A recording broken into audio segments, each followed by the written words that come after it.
Selamat malam Bapak Ibu semua, Shalom. Shalom. Ya, walaupun audionya tidak nyala, saya melihat gerakan bibir yang mengucapkan Shalom. Pertanda Anda masih sehat, Anda masih dalam penyertaan Tuhan malam hari ini. Bapak Ibu, kita akan kembali belajar dari kitab Roma, belajar satu bagian yang baru dalam Roma 10. Ada pembelajaran baru, pasti ada hal yang baru yang akan kita pelajari. Mari kita sambut dengan antusias, mari kita bersama belajar dengan antusias. Sebelum kita lebih jauh untuk belajar, saya minta partisipasi Bapak Ibu untuk antusias selama PA, bisa menyalakan kamera, bisa bertanya, bisa mungkin sharing selama PA berlangsung, atau mungkin mau ada sanggahan, ada pendapat, bisa menyampaikan pada waktu saya memberikan waktu untuk Bapak Ibu sharing. Sebelum kita mulai PA kita lebih lanjut, kita akan berdoa meminta pimpinan daripada Tuhan. Minta contoh Eka untuk berdoa. Ya, kita berdoa ya.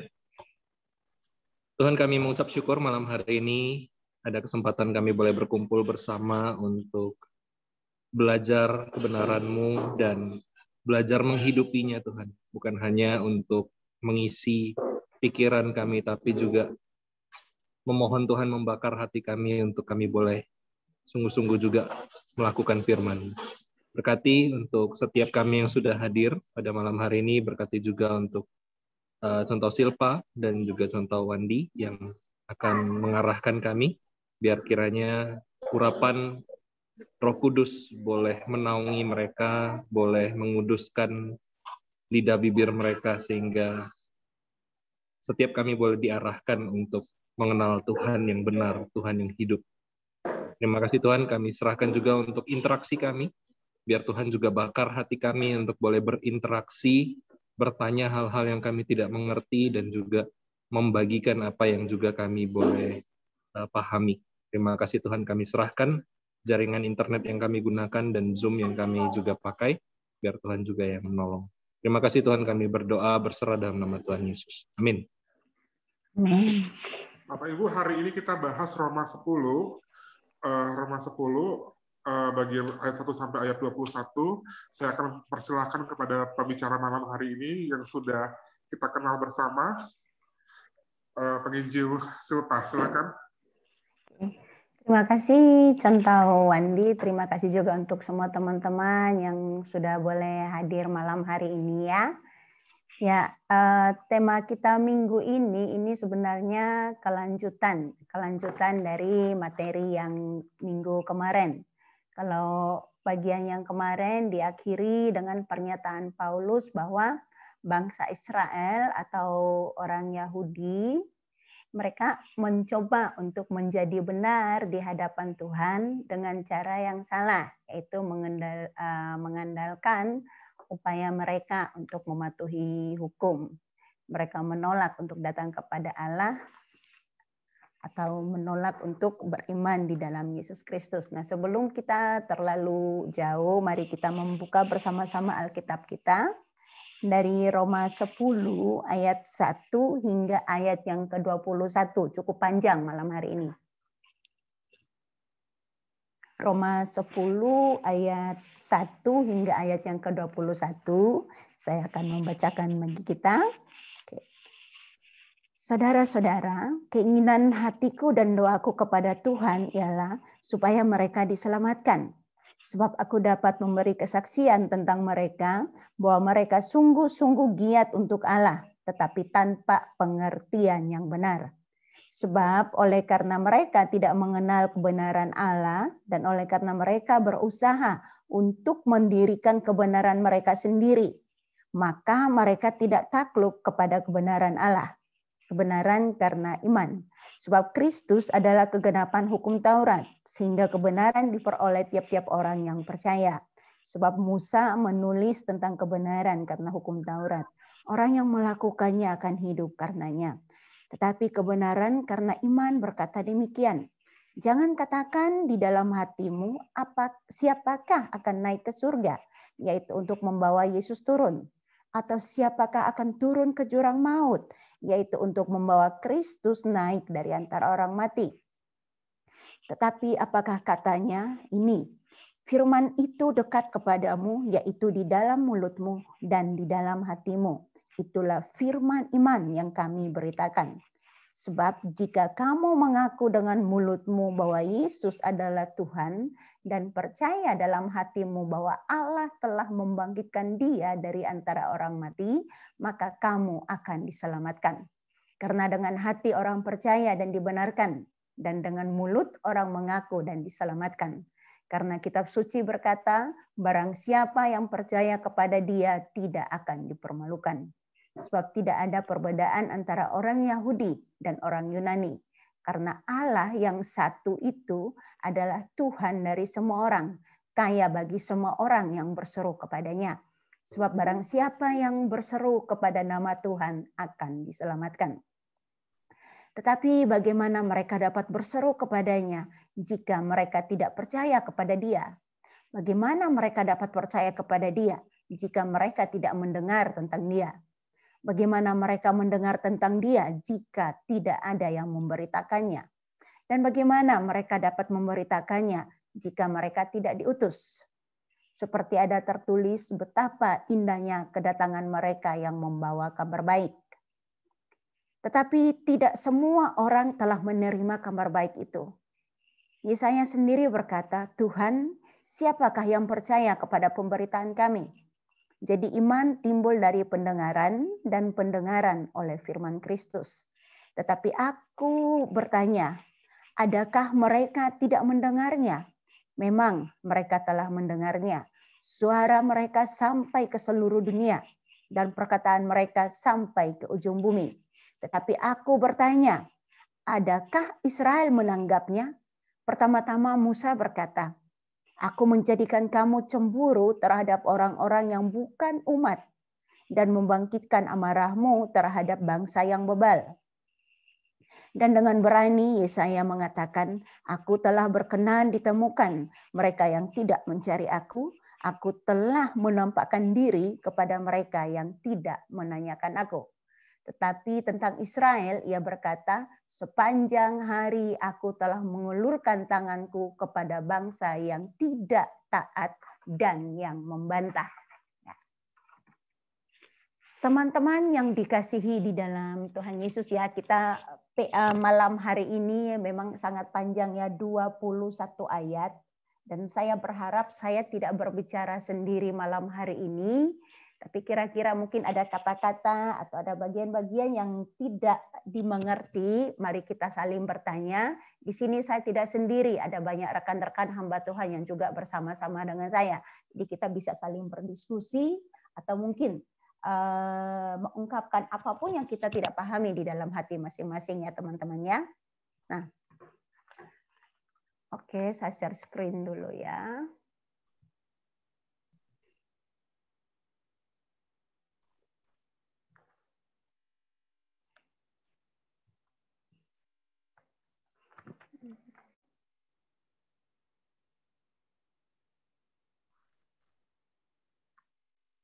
Apakah bisa nampak ini? Kok nggak bisa diperbesar? Diperbesar aja, Sontang. Iya, ini saya lagi coba ini. Masih belum.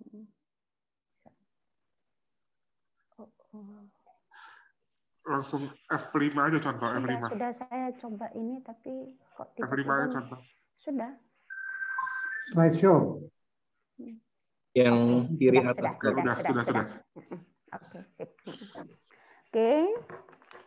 Nah, teman-teman, coba kita lihat Roma 10 ini dimulai dengan pengakuan Petrus ya, pengakuan Paulus. Ya, Paulus berkata bahwa dia berdoa. Dia berdoa supaya apa? Supaya bangsa Israel, supaya Israel diselamatkan. Rasul Paulus ini sangat menghendaki agar orang Yahudi atau orang Yahudi yang ada di Roma, orang-orang percaya yang ada di sana, mereka juga bisa percaya kepada Kristus. Kalau kita lihat di situ Rasul Paulus mengatakan bahwa dia memuji mereka. Memuji mereka karena apa? Karena antusiasme atau semangat mereka kepada Allah. Ya, walaupun dikatakan bahwa mereka melakukan kata, saudara-saudara, kerinduan hati saya dan doa kepada Tuhan untuk Israel. Paulus sekali lagi merasa dia wajib ya menghubungkan, kalau saya bilang itu menghubungkan hatinya dengan sesamanya orang Yahudi seperti itu. Paulus tidak bersukacita ketika dia melihat bahwa orang Israel atau orang Yahudi yang ada di Roma itu, mereka tersandung pada batu sandungan itu. Tapi justru Paulus mendoakan mereka supaya kerinduan dia itu adalah orang Israel yang ada di Roma saat itu bisa diselamatkan. Dia berdoa kepada Allah Israel. Paulus mengakui bahwa orang Yahudi ini giat atau semangat mereka ini untuk Tuhan. Sayangnya apa yang mereka lakukan itu tidak disertai dengan atau tidak ditunjukkan dengan iman atau pengetahuan yang benar kepada Allah. Nah, ketika saya membaca bagian ini, semangat yang tidak didasari dengan pengetahuan yang benar akan Allah, saya mengingat satu pribadi, ya. Ini sangat dialami oleh seorang rasul. Kira-kira teman ada yang ingat nggak? Rasul siapa yang mengalami seperti ini? Begitu bersemangat, berpikir bahwa dia melakukan hal yang benar kepada Allah. Ternyata tidak seperti itu. Ada nggak? Kira-kira ada nggak? Pernah terpikirkan siapa itu? Siapa? Ada hadiahnya nggak contoh nih? Kalau jawab. Hadiahnya nanti dikirim contoh Wandi ya. Ya, kira-kira teman-teman ingat nggak? Ada satu rasul, begitu bersemangatnya dia melakukan segala sesuatu. Dia bangga sekali, saya sudah melakukan hal yang benar untuk Allah. Tapi rupanya setelah dia dipertemukan dengan Tuhan Yesus, baru dia menyadari apa yang dilakukan itu adalah hal yang salah besar. Ada yang ingat nggak? Saya melihat Aili Macuan sudah mau menjawab. Oh, Aili Macuan. Oke, silakan Aili Macuan. Ingat nggak siapa itu Aili?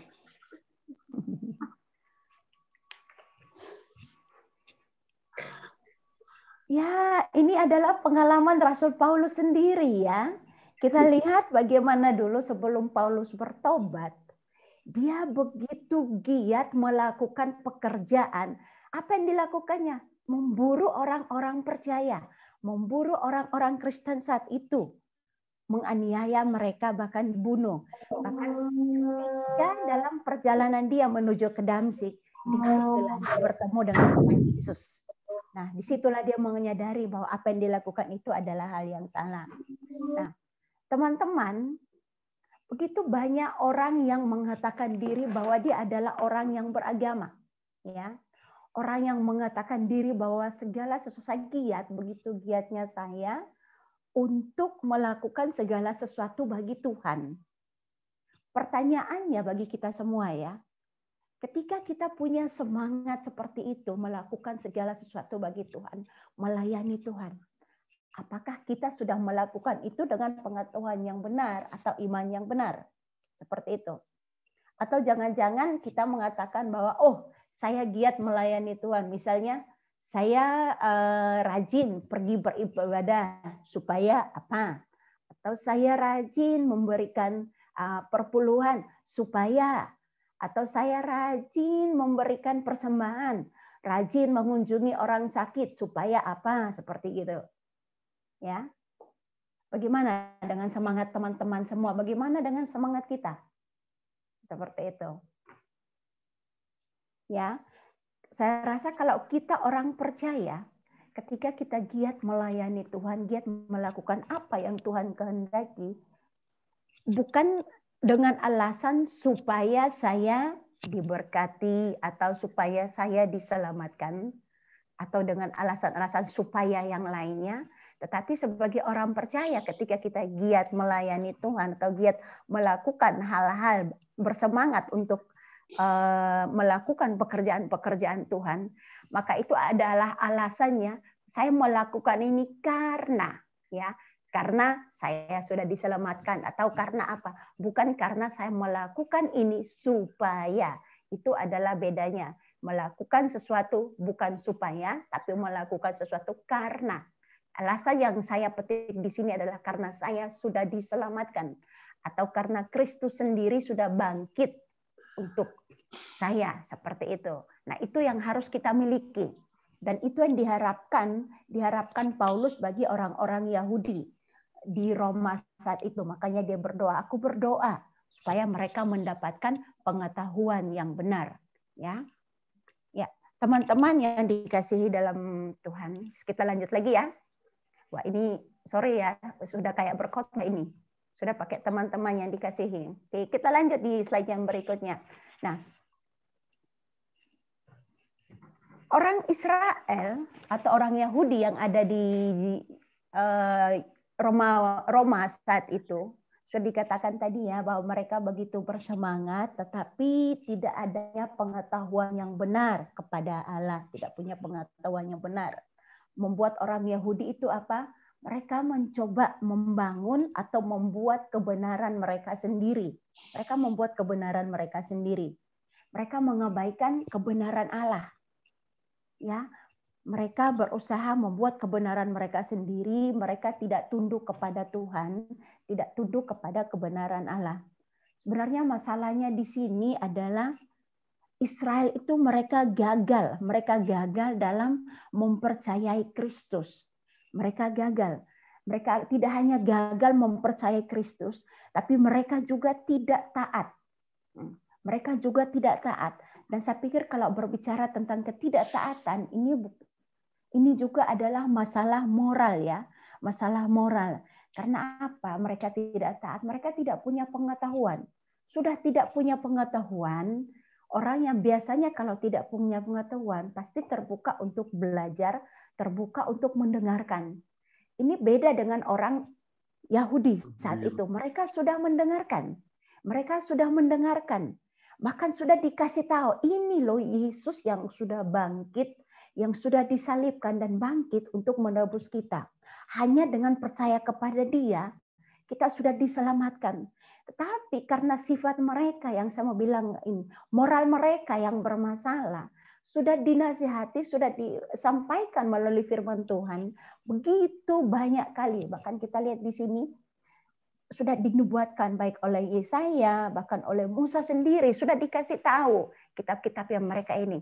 Tapi karena masalah moral mereka yang tidak mau tunduk kepada kebenaran, tidak mau tunduk kepada pengetahuan yang benar, maka sampai mereka tidak pernah percaya sampai kepada akhirnya. Mereka mengandalkan kebenaran-kebenaran mereka sendiri. Ya, saya mau katakan di sini bahwa apa? Mereka itu sangat enggan untuk diselamatkan karena kasih karunia. Mereka berpikir bahwa dengan saya menaati apa yang saya imani atau apa yang saya percaya di dalam hukum Taurat, maka itu pasti saya akan diselamatkan. Jadi melandaskan kebenaran mereka itu kepada kemampuan mereka untuk melakukan hukum Taurat atau kemampuan mereka melakukan ritual-ritual keagamaan maupun memenuhi hukum Taurat. Ya, namun pertanyaannya di sini kita melihat kehidupan bangsa Yahudi saat itu, mereka pada akhirnya pun tidak ada satu orang pun yang sanggup untuk memenuhi tuntutan hukum Taurat. Mereka walaupun mengatakan diri bahwa saya ini orang Yahudi loh, saya ini keturunan Abraham asli seperti gitu. Pada akhirnya, walaupun harga diri mereka yang begitu tinggi, itu tidak membawa mereka untuk mencapai keselamatan yang sesungguhnya atau mencapai iman yang benar. Nah, orang tidak akan bisa datang kepada Yesus tanpa informasi yang benar. Tetapi walaupun sudah ada informasi yang benar, kalau tidak disertai dengan penyerahan diri secara radikal kepada Allah, yaitu dengan menyerahkan atau menyingkirkan kebenaran diri saya sendiri yang dulunya saya anggap ini bisa menolong saya, bisa membantu saya untuk diselamatkan seperti itu. Kalau saya tidak mengubah cara berpikir saya bahwa apa yang saya percaya itu tidak menyelamatkan saya, maka seberapa besarnya atau seberapa benarnya kebenaran itu dipaparkan di depan saya tidak akan bisa menerimanya. Kenapa? Saya sudah menganggap bahwa punya saya itu yang paling benar. Jadi harus selain informasi atau firman Tuhan, maka kita pun harus punya penyerahan diri secara radikal kepada kebenaran Allah itu sendiri. Seperti itu ya. Oke. Nah,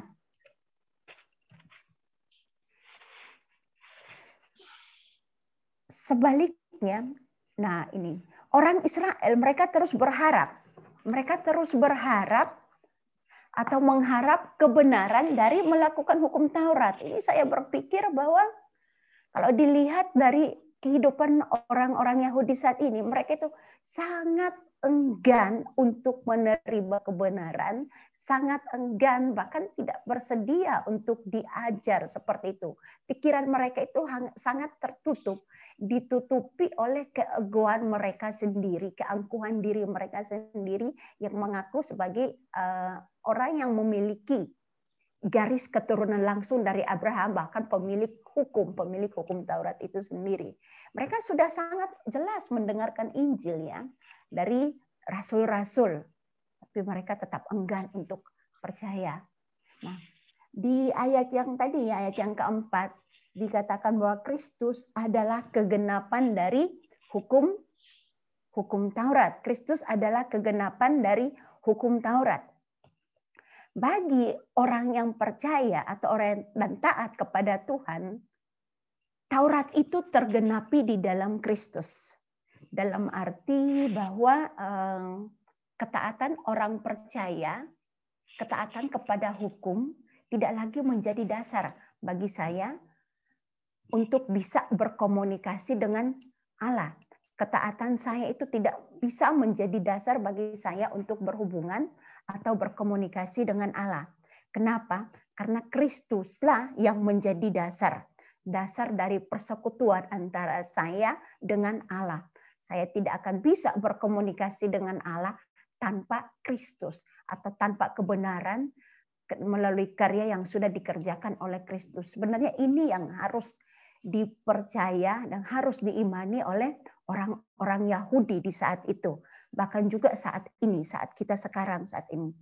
Ya, kita harus bisa menerima kebenaran Kristus itu, menerima bahwa karya yang sudah dikerjakan Kristus di atas kayu salib itu mampu memberikan saya dasar untuk saya berkomunikasi atau hidup berelasi dengan Allah. Kalau tanpa pemahaman karya Kristus di atas kayu salib ini, maka seseorang tidak akan pernah punya relasi yang benar dengan Allah, tidak akan pernah punya hubungan yang benar dengan Allah. Karena yang ada apa? Terus akan menunjukkan keakuannya dia, siapa saya, seperti itu, atau kemampuan-kemampuan saya.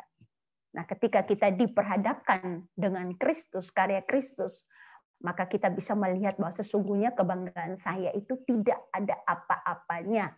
Tidak ada, bahkan itu nol sama sekali, nilai 0,1 pun nggak ada, benar-benar tidak ada nilainya, seperti itu.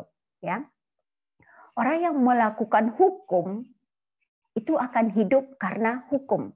Ya, orang yang melakukan hukum harus hidup menurut hukum. Musa, kalau kita lihat di bacaan tadi ya, Musa sudah menuliskan dengan sangat jelas, jika ingin hidup dengan hukum, maka harus melakukan atau mematuhi seluruh hukum itu, lengkap dan sempurna. Tidak boleh satu pun terlewatkan, seperti itu. Dan sebagai manusia, tentu saja hal ini adalah mustahil, ya, hal yang tidak mungkin. Satu contoh kecil saja ya untuk kita saat ini, ya. Teman-teman lihat kalau di jalan raya itu pasti ada yang namanya rambu-rambu lalu lintas.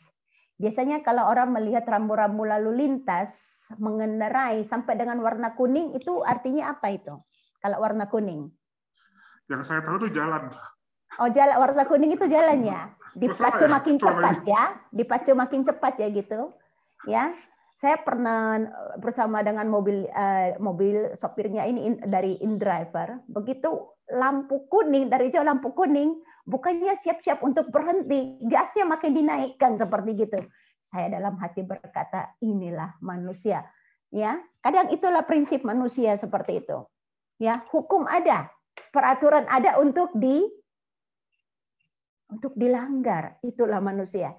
Maka kalau seperti begini, saya pikir orang Yahudi, kalau menurut teman-teman semua, Mungkin nggak ada satu saja di antara mereka yang sempurna atau secara lengkap, secara utuh bisa sanggup mematuhi seluruh hukum saat itu. Bisa nggak? Ya, bisa nggak Bapak Ibu? Bisa nggak manusia? Ya, mau jalan ke gereja ya. Hari Iya, Minggu. betul.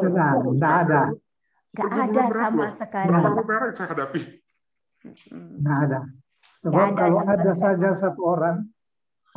satu orang yang sanggup secara sempurna melakukan Taurat, maka Yesus tidak perlu datang. Betul. Yesus pun tidak perlu mati di kayu salib ya. Ya, itu memang tidak bisa sama sekali. Tapi yang saya berpikir di sini, wah, ini benar-benar orang Yahudi, ini benar-benar seperti firman Tuhan katakannya, mereka itu adalah orang yang bebal, tegar tengkuk. Dan dikasih tahu depan mata bahwa kamu itu tidak sanggup. Kebenaran kamu, kemampuan kamu melakukan hukum Taurat itu nol. Seperti itu. Tapi mereka masih terus enggan untuk menerima, ya, untuk menerima kebenaran, yaitu yang didasarkan pada pribadi Yesus sendiri. Ya. Kebenaran iman didasarkan pada Yesus, ya. Kita tidak harus bekerja, tidak harus bersusah payah, atau tidak harus mematuhi hukum-hukum tertentu untuk mendapatkan Yesus. Itu sudah ditaruh di depan mata. Tidak seperti tadi ya dikatakan bahwa, atau mungkin ada di antara kamu yang berpikir bahwa siapa yang akan naik ke surga untuk membawa Yesus turun. Atau siapa yang akan turun ke jurang maut untuk membawa Kristus naik dari antara orang mati. Tidak perlu kita bersusah payah seperti itu untuk mendapatkan Yesus. Tidak perlu. Kenapa? Karena dikatakan tadi apa?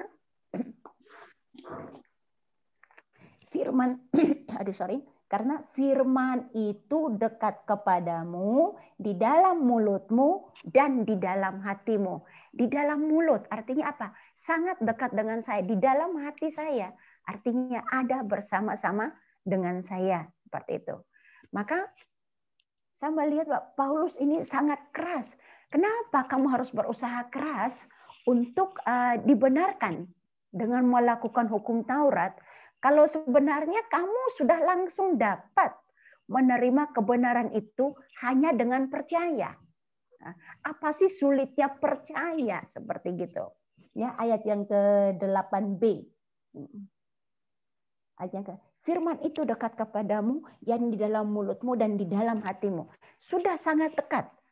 Dan itu sebenarnya sudah langsung kamu dapatkan. Tapi kamu masih menyusahkan diri dengan melakukan hal-hal yang kamu percaya bisa menolong kamu. Apa sih susahnya? Hanya mengangkat hati dan mulut dan mengaku untuk percaya seperti itu.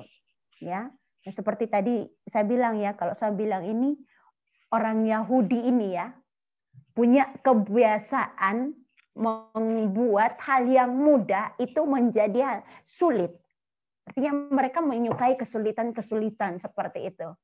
Walaupun yang mereka lakukan ini cara yang sebenarnya tidak boleh ya dilakukan. Ya, mungkin ketika kita menyukai satu tantangan untuk mendapatkan satu hasil yang baik, saya pikir itu bisa diikuti. Tapi kita mempersulit diri untuk melakukan hal-hal untuk mendapatkan akan karunia Tuhan atau anugerah dari Tuhan. Saya pikir ini bukan saya berpikir tadi, tapi memang ini adalah hal yang kurang tepat ya, hal yang kurang tepat untuk dilakukan seperti itu. Oke. Oke. Bagaimana kebenaran Allah diperoleh?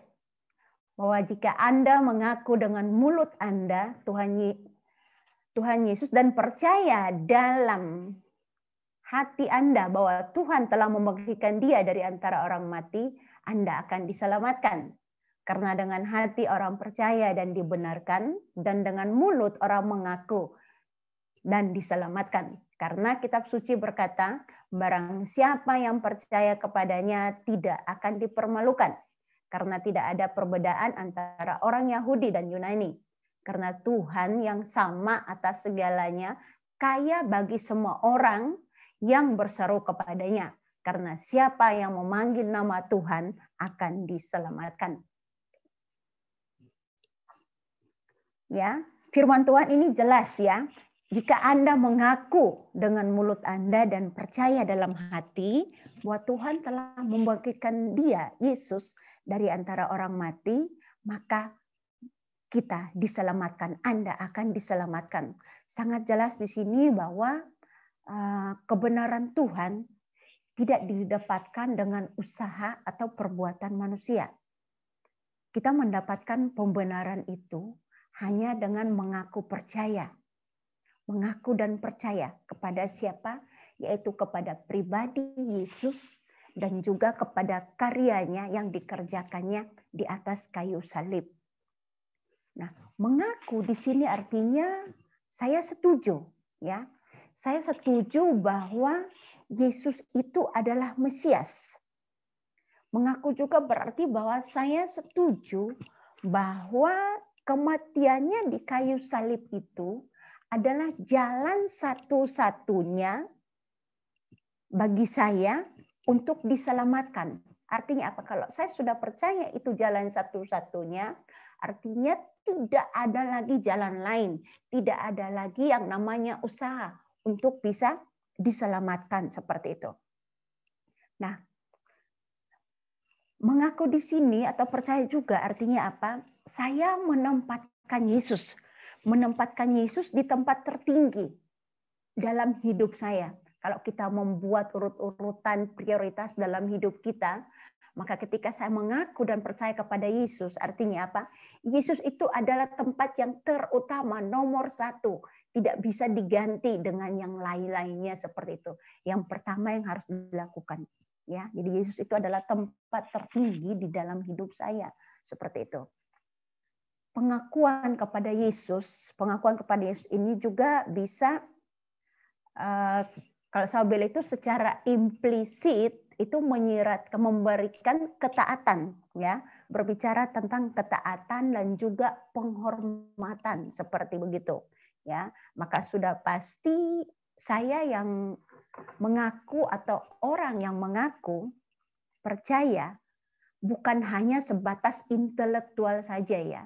Kalau saya mengaku bahwa Yesus itu adalah Mesias, mengaku dan percaya akan karya-karyanya di atas kayu salib itu untuk menyelamatkan saya, itu tidak sebatas hanya intelektual saja, ya, tapi itu adalah sikap hidup yang disertai dengan penghormatan dan juga ketaatan. Maka sangat tidak bisa diterima ketika orang mengatakan bahwa saya percaya, saya mengaku menerima Yesus sebagai Tuhan yang sanggup untuk menyelamatkan saya, Tuhan dan Juru Selamat saya.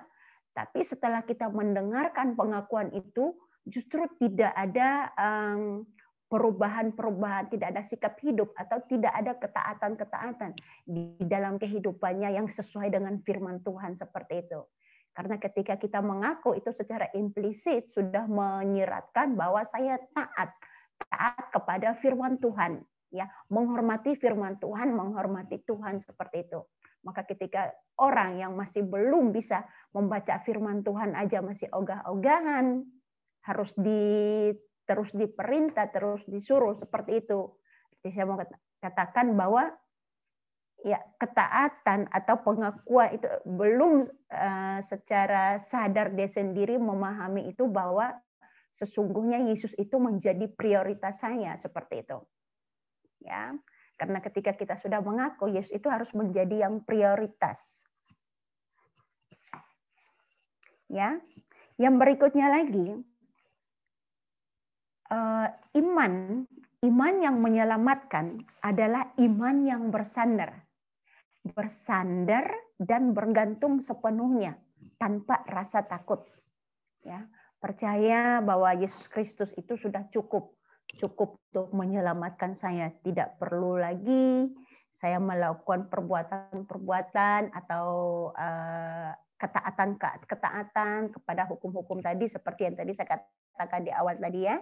Ketika saya melakukan hal-hal yang baik, hal-hal kepatuhan, hal-hal ketaatan, maka saya melakukan itu karena apa? Bukan karena saya melakukan itu supaya. Itu bedanya ketika kita sudah menyerahkan diri atau mengaku percaya bahwa Yesus itu adalah jalan satu-satunya bagi saya untuk diselamatkan. Seperti itu. Oke, kita lanjut lagi ya. Menyatakan bahwa pekerjaan Kristus, ya, pekerjaan Kristus di atas kayu salib tidak cukup bagi saya untuk menyelamatkan saya. Itu artinya satu penghinaan besar, ya, bagi karya Kristus.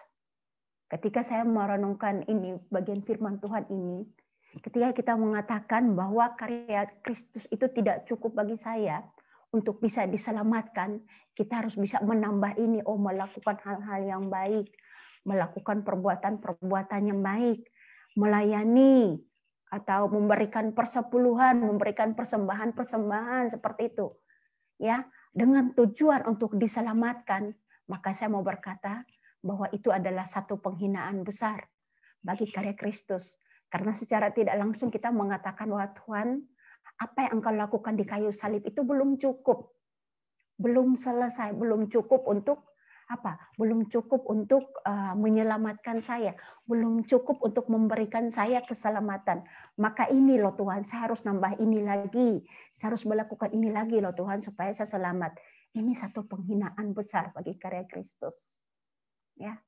Ini satu hal yang menjadi teguran bagi kita masing-masing untuk mengevaluasi kembali diri kita saat ini, ya. Apa motivasi kita sih di dalam melayani? Apa motivasi kita di dalam melayani? Apa motivasi kita ketika kita rajin untuk melakukan rajin beribadah?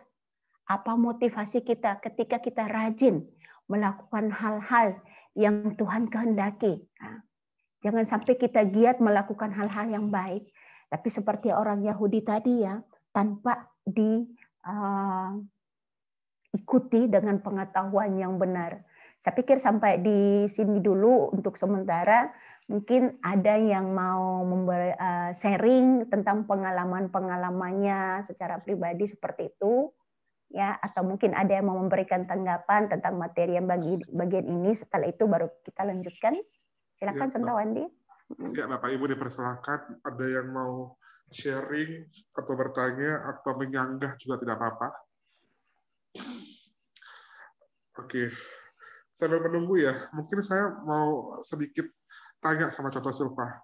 Kali ini kan kita belajar nih ya, belajar firman Tuhan melalui PA. Sampai di mana PA ini bisa efektif kalau kita baca bagian firman Tuhan ini? Contoh. Maksudnya efektif ini bagi saya pribadi, bagi kita ya, atau bagi setiap sekarang. kita. Tadi kan nggak boleh kognitif doang nih. Iya. Nah, ya, kalau saya berpikir ya, saya tidak tahu bagaimana dengan teman-teman semua. Mungkin itu bisa dijawab nanti sebentar kepada teman-teman yang lain. Tapi secara saya pribadi ya, ketika saya mempersiapkan PA ini ya, saya mempersiapkan PA secara khusus untuk pasal 10 ini, itu seperti satu evaluasi tersendiri sih bagi saya. Saya kembali mengevaluasi kembali lagi kehidupan saya. Ya, saya sudah terjun dalam pelayanan. Saya sejak tamat dan saya bergabung dengan teman-teman yang di ladang misi. Bahkan setelah itu saya menyerahkan diri menjadi full time sampai dengan hari ini. Saya kembali mengevaluasi diri saya. Apa sih sebenarnya motivasi saya? Apa sih yang saya lakukan dulu itu? Apakah sudah didasari dengan pengetahuan yang benar? Ya, apakah sudah didasari dengan pengetahuan yang benar seperti itu? Maka ketika merenungkan bagian firman Tuhan yang di sini ya, saya mendapati bahwa firman Tuhan ini tidak sebatas saya merenungkan ini, ini sangat memberkati saya seperti itu. Kalau sebatas seperti itu dan tanpa saya aplikasikan di dalam kehidupan saya, mengubah cara berpikir saya tentang bagaimana saya melayani Tuhan, motivasi saya melayani Tuhan, saya pikir itu hanya sekedar dengan lip service kalau dibilang ya.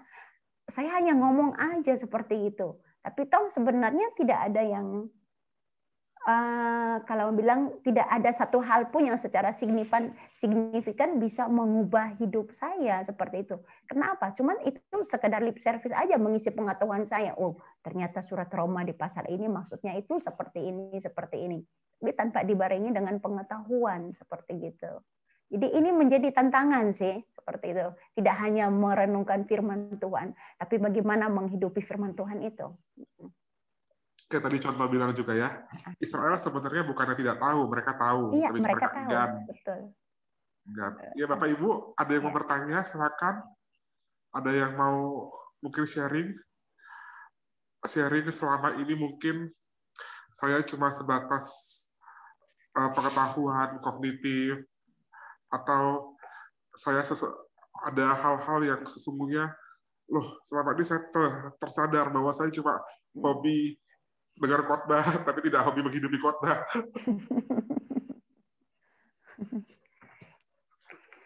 Karena gini, karena kadang kita merasa bahwa ikut PA itu sekarang jadi satu tren loh. Contoh. Betul. Ini ya, jemaat saya dulu ada ikut ada ikut PA gara-gara nonton satu pendakwah di tetangga sebelah. Karena dia nggak bisa jawab, dia ikut PA. Jadi motivasinya untuk menambah pengetahuannya supaya bisa menjawab ya gitu. Gitu. Ya, bagaimana? Apakah ada tanggapan yang lain? Tapi mungkin tanya ke Mbak Suparlin lah. Mbak Su, salah nggak kita ikut PA dengan kondisi seperti itu, Mbak Su? Cuma untuk kognitif saja, Mbak Su?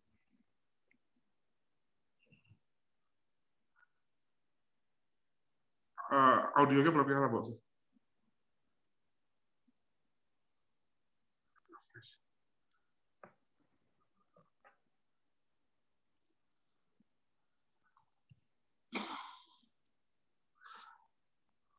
Mbak Suparlin audionya belum nyala ya? Belum. Oke. Salah nggak, Mbak Su, kira-kira kalau kita ikut PA cuma isi kognitif aja, Mbak Su? Supaya kita tahu, supaya kita belajar, supaya otak kita nggak disia-siakan nih. Supaya nggak kosong otaknya ya. Ya, supaya kosong otaknya. Pengalaman beragama itu kan sebetulnya pertama aspek mengenal ya. Jadi dalam kapasitas iman pun sebetulnya begitu. Iman berarti tahu. Knowledge itu pengetahuan lah dulu. Jadi makanya yang paling awal sekali misalnya di mana lahir Tuhan Yesus, orang bisa jawab di Bethlehem misalnya. Itu berarti knowledge-nya sudah mulai ada jalan sesuai kitab suci. Jadi pengetahuan itu perlu. Makanya Rasul Paulus bilang dalam beribadah pun sebetulnya akal budi pun harus jalan. Ya. Nah, jadi tahap itu maka semua orang Kristen kita ajak perlu belajar misalnya. Sebetulnya pembacaan kitab suci pun bagian dari belajar itu. Sampai ke tahap PA, dalam PA ini pun ada unsur knowledge-nya. Mengembangkan pengetahuan teologi kita dalam kapasitas masing-masing, dalam kapasitas pembahasan kita. Tapi naik dari pengetahuan baru masuk ke keyakinan. Jadi saya yakin apa yang saya tahu. Misalnya kalau saya tahu Yesus misalnya adalah anak Allah yang diutus ke dunia. Oke, Mesias. Kamu yakin nggak? Ya yakin. Nah itulah yang ditanya Tuhan Yesus kepada Petrus itu sebetulnya bukan sekedar kata orang siapa aku. Nah, bukan hanya sekedar knowledge itu, tapi keyakinanmu kepada saya apa? Maka Yesus jawab, Petrus jawab, engkau adalah Mesias anak Allah yang hidup. Kan? Matius pasal 16. Baru setelah orang meyakini firman Tuhan, baru dia serahkan totalitas hidupnya pada Tuhan. Nah itulah Roma 12 ayat 1 itu. Jadi kalau Martin Luther bicara tentang penyerahan itu yang disebut dengan fide, sola fide. Sola fide itu bukan hanya menyangkut tahu dan yakin, tapi ada unsur totalitas menyerahkan diri pada Tuhan. Roma 12 ayat 1 itulah dasar Alkitabnya itu. Artinya kalau kita menjadi orang Kristen harus sampai ke tahap itu. Serahkanlah hidupmu bukan saja secara hati pikiran, tapi juga tingkah lakunya, termasuk masa depannya, termasuk kebutuhannya, termasuk pergulatan hidup sehari-hari, suka duka. Nah, dalam tahap itulah yang kita disebut bergantung sepenuhnya kepada kasih karunia Tuhan. Itulah bobot iman yang sampai dari tingkat bawah ke tingkat atas. Nah, jadi sebetulnya harapan kita seperti itu. Jadi belajar PA ini tambah pengetahuan betul, tapi tambah juga keyakinan, tapi tambah juga penyerahan totalitas hidup sama Tuhan yang diwujudkan dengan apa? Semakin giat melayani, semakin giat memberi diri untuk taat pada kebenaran dan mengabdikan hidup sama Tuhan. Nah itu keseluruhan lah itu sebetulnya. Sampai ke tahap ketika ada suka dan duka, di sana pun saya bisa bertahan. Suka pun bisa menggeser orang dari kebenaran juga, ya kan? Banyak berkat, akhirnya ada orang juga jauh dari Tuhan. Tapi banyak pergumulan pun ada orang yang jauh dari Tuhan juga. Nah, dua-dua ini harus seimbang dan tetap membawa kita harus tetap dekat sama Tuhan. Nah, itulah kira-kira. Makanya di dalam Lukas pasal 8, waktu murid-murid itu di perahu datang angin sakal, Yesus ada di situ cuma lagi tidur. Langsung berteriak-teriak Petrus kan, "Guru, kita binasa," katanya. Nah, itu kan padahal dia kan nelayan yang handal tuh, ya kan? Nah, maka Yesus bilang, "Di manakah kepercayaanmu?" katanya. Artinya dalam ujian yang paling berat sekalipun engkau harus tetap tangguh dan tetap percaya sama Tuhan. Nah, disitulah. Jadi sampai ke level inilah kita sebetulnya perjalanan iman kita. Kalau idealnya. Ya, terima kasih. Oke, makasih Bu Su. Ya, contoh Silva mau dilanjutkan dulu? Oke, saya lanjut dulu ya. Nah, berarti dari tadi kita bicarakan kesimpulannya adalah karya Tuhan Yesus di atas kayu salib itu sudah cukup, selesai. Seperti gitu ya, cukup, selesai. Nah, kalau ayat yang ke-13 menarik di sini ya, dikatakan seperti ini. Sebab barang siapa yang berseru kepada nama Tuhan akan diselamatkan. Bagi saya ini berbicara tentang tanggung jawab ya. Tentang tanggung jawab. Kalau saya nggak salah ingat minggu kemarin tentang PA, dari Superlindungan dijelaskan seperti begini. Saya mau memberikan jam tangan.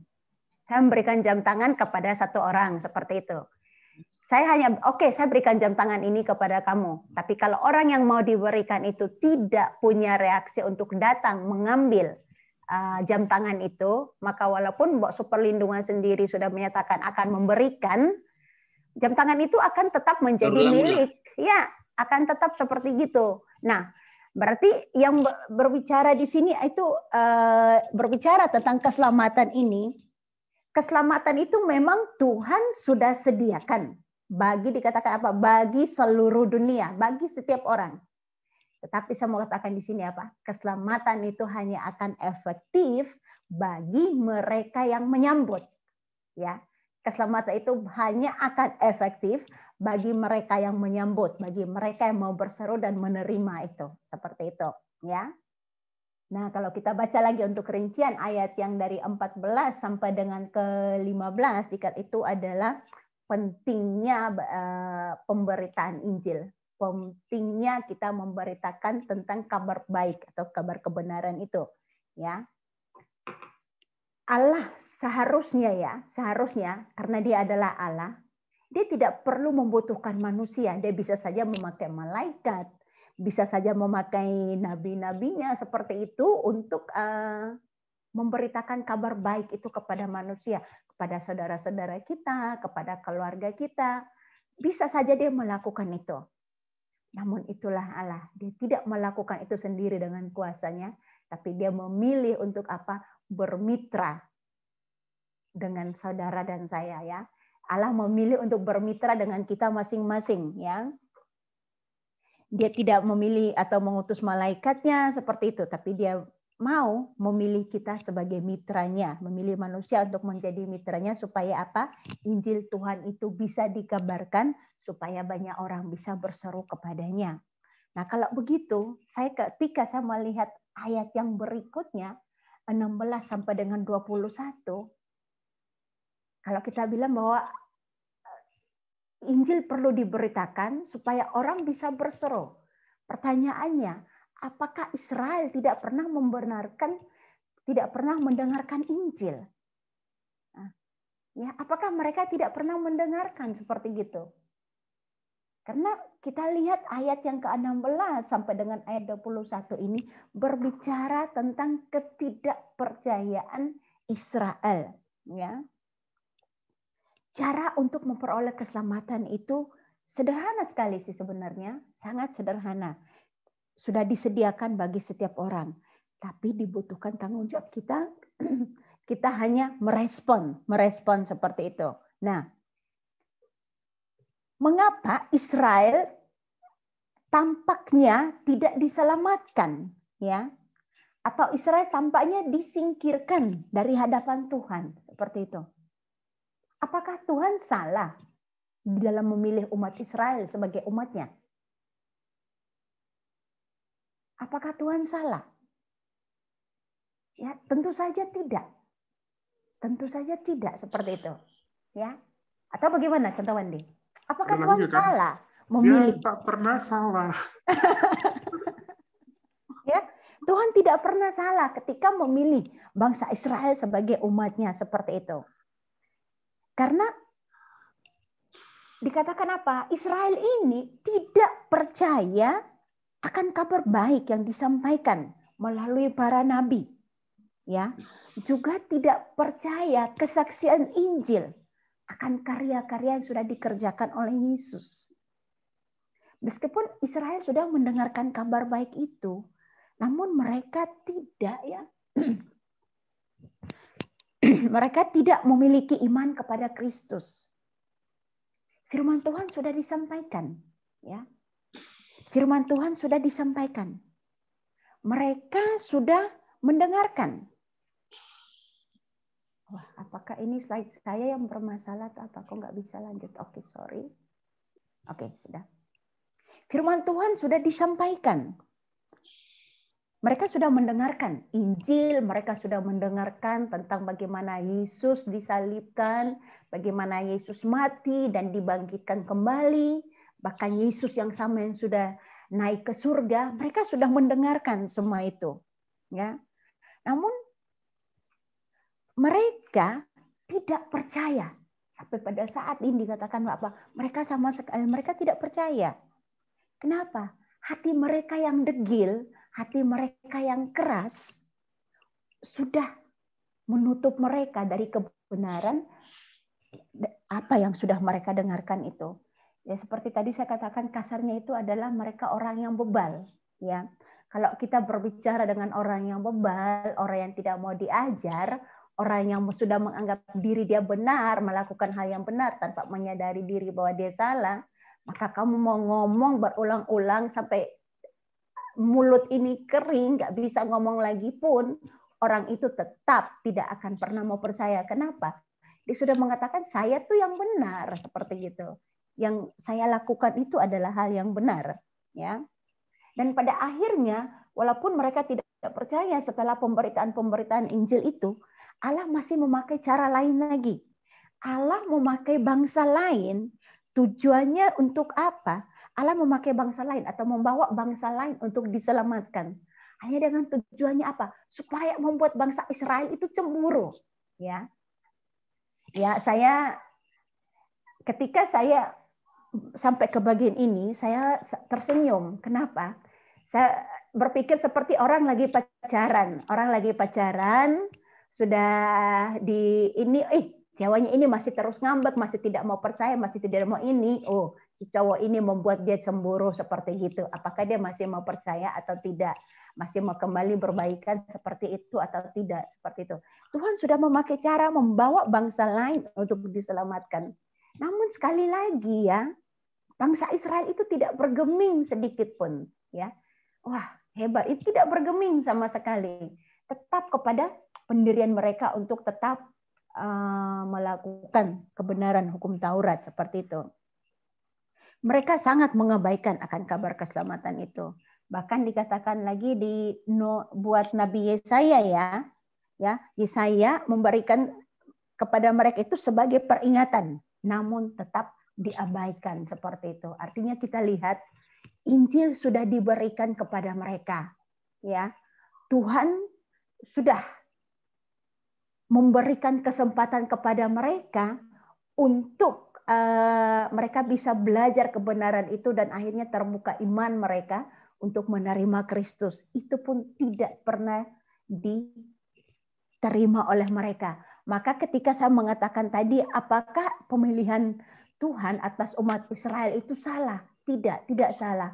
Apakah bangsa Israel atau orang-orang Yahudi menolak Kristus dan mereka tidak mau percaya kepada kebenaran Kristus, tidak mau beriman kepada Kristus? Apakah kesalahan pemberita Injil, kesalahan Tuhan, atau kesalahan siapa? Sebenarnya ini bukan kesalahan, tapi ini adalah tanggung jawabnya bangsa Israel sendiri.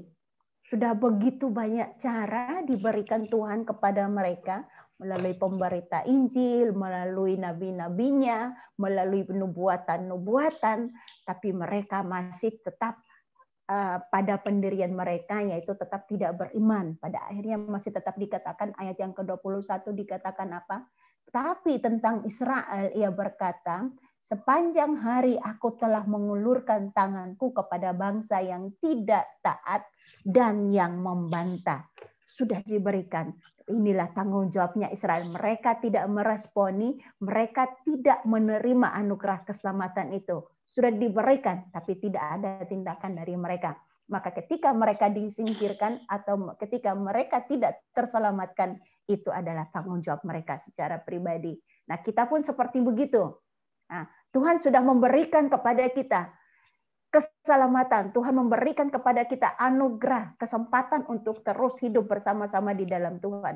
Namun ketika kita menolak atau kita mengabaikan setiap peringatan-peringatan atau firman yang diberikan Tuhan kepada kita melalui khotbah, melalui renungan, melalui hamba-hamba Tuhan, melalui orang-orang di sekitar kita, maka kita tidak bisa menyalahkan orang lain ketika pada akhirnya ketika kita gagal untuk mengikuti Kristus. Karena apa? Pribadi kita yang bertanggung jawab akan iman dan keselamatan kita. Seperti itu. Oke. Ya, Bapak Ibu, waktu kita saya ambil 5 menit ya. Kita lewat 5 menit hari ini ya. Bapak Ibu, masih ada yang mau bertanya? Dari tadi nggak ada yang bertanya ya. Apakah ada yang mau bertanya? Kalau banyak yang pertama bisa sampai 10 menit ya, contohnya. Dinyalakan mikrofonnya, jangan sia-siakan kesempatan malam hari ini. Nanti Anda tidak tidur karena penasaran mau bertanya. Ya, dipersilakan Bapak Ibu langsung aja nyalakan.